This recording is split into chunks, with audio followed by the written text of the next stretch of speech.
पैसा दिया था उसको पढ़ाने लिखाने के लिए, फिर भी मेरा बेटा की जान ले दिया था। ये जो पकड़े गए हैं आरोपी, अब क्या चाहते हैं आप? उसको सीधा एक फांसी लगा। व्यक्ति जो है पढ़ाई करता है, पढ़ाई में अच्छा रहता है, लेकिन उसके परिवार में जो है कमाने वाला कोई नहीं होता।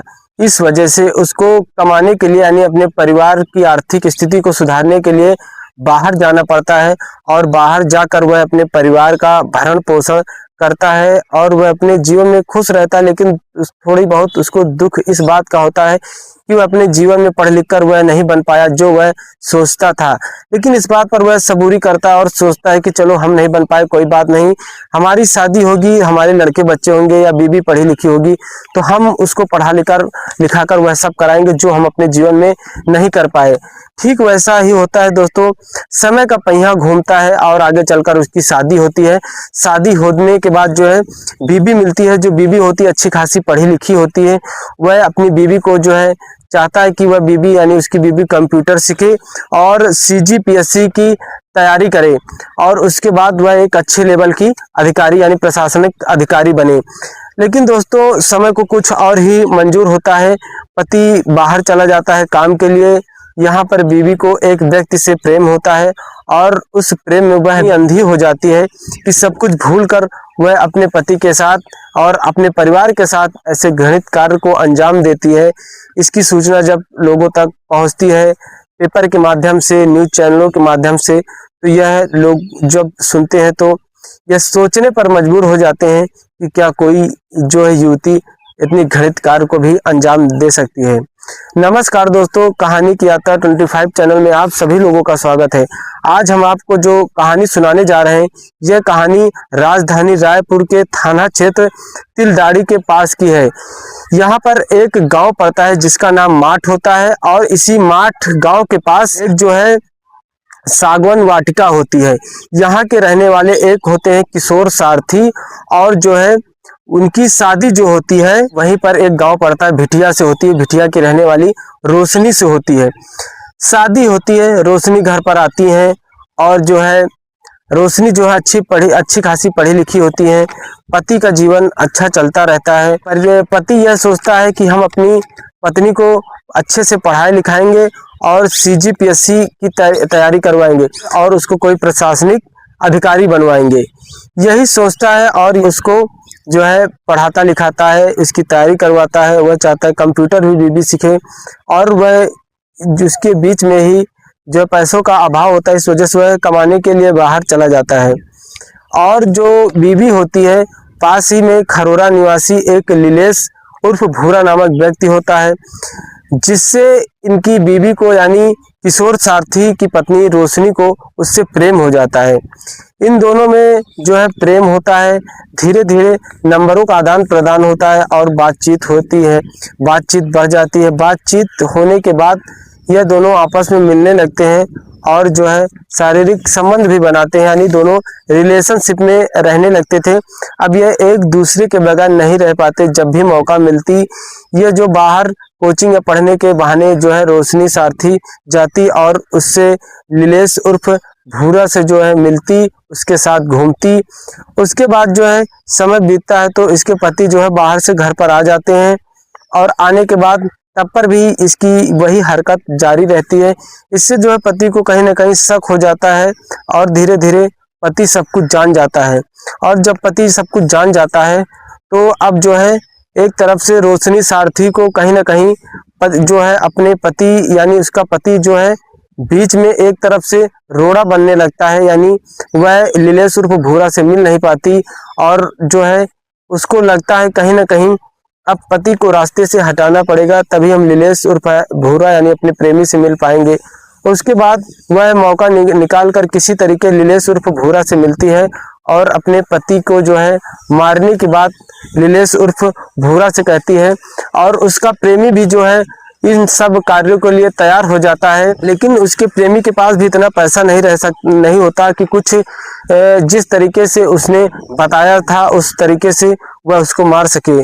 तो जो किशोर सारथी की पत्नी होती है रोशनी सारथी, इसके पास जो इसके जो गहने होते हैं, इन गहनों को वह जो है अपने प्रेमी लीलेश उर्फ भूरा को दे देती है। लीलेश उर्फ भूरा उन गहनों को लेकर जो है एक ज्वेलरी शॉप में जाता है और उस ज्वेलरी शॉप में जो है वहां पर जो है किसी के बीमार होने का बहाना बताता है और सारी ज्वेलरी को जो है उस मतलब वहां पर रख देता है और रखने के बाद उस सुनार से जो है वह पैसा ले लेता है और पैसा लेने के बाद वहां से चला आता है और उसके बाद वह अपने दो दोस्तों को और एकत्र करता है जिनका नाम होता है कुलदीप और अजय राज। उन दो दोस्तों को तैयार करता है और वह एक किराए की गाड़ी लेता है।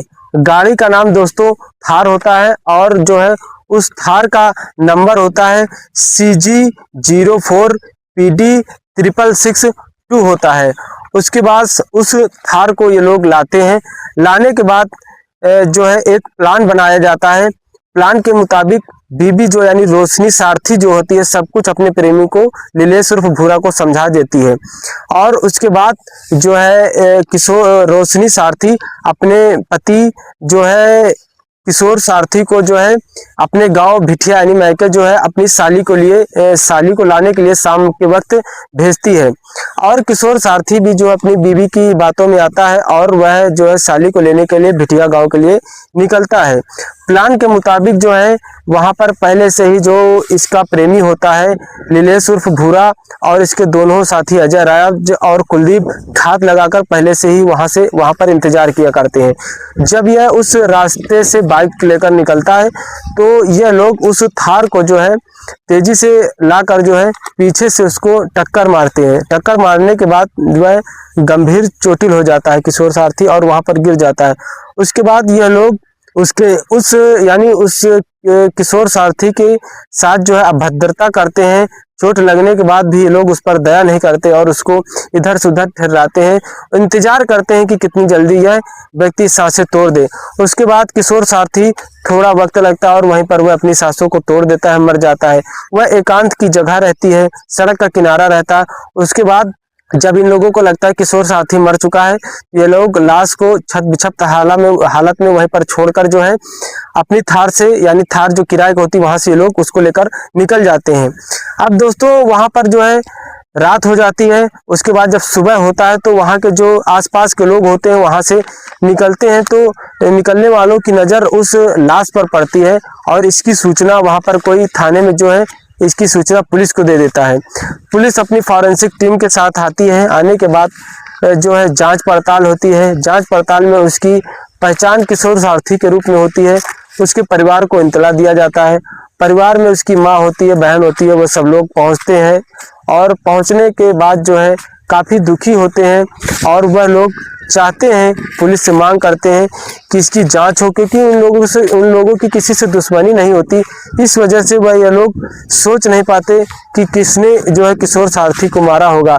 लेकिन दोस्तों जब जांच पड़ताल होती है और जब जांच में निकल के आता है कि किशोर सारथी की पत्नी यानी रोशनी सारथी ने ही पति को इस तरीके से मरवाया है, तो उसकी माँ जो है बहुत परेशान हो जाती है और वह यह सोचती है कि मेरी बहू ने क्यों ऐसा घृणित कार्य किया, जबकि हमारा बेटा दिन रात अपनी यानी मेरी बहू को यानी अपनी पत्नी को पढ़ाने के लिए दिन रात मेहनत करता था। वह चाहता था कि इसकी पत्नी पढ़े लिखे, कंप्यूटर सीखे और CGPSC की तैयारी करके यानी कोई एक प्रशासनिक अधिकारी बने, जिससे हमारा नाम, इसका नाम तो रोशन होगा ही और इसके साथ साथ इसके पति का नाम रोशन होगा और हमारे परिवार का नाम रोशन होगा। इसी कारण हम भी अपने जो है बेटे को कुछ नहीं कहते थे। वह दिन रात मेहनत कर सारा पैसा हमारी बहू को ही देता था और अगर घर में किसी चीज़ की कोई कमी होती तो हम भी काम करते थे, हम अपने पैसों से लाते थे।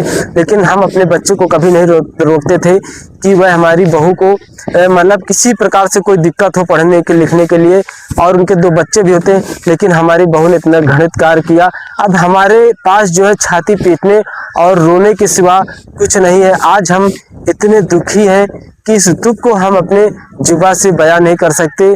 इसने हमारा परिवार उजाड़ दिया है, हमारा जो है एक तरीके से बुढ़ापे की लाठी को इसने छीन लिया है और हमारे साथ साथ इसने अपने माँ बाप का भी नाम डुबो दिया है। इस कहानी को सुनाने का मतलब मेरा किसी के दिल को ठेस पहुंचाना नहीं, मात्र ये कि जागरूकता के तौर पर है कि हम जिसके ऊपर इतना अधिक विश्वास करते हैं और जब वह हमारे पीठ में खंजर भोंकता है दोस्तों, तो शायद हम न गली के होते हैं और न घाट के।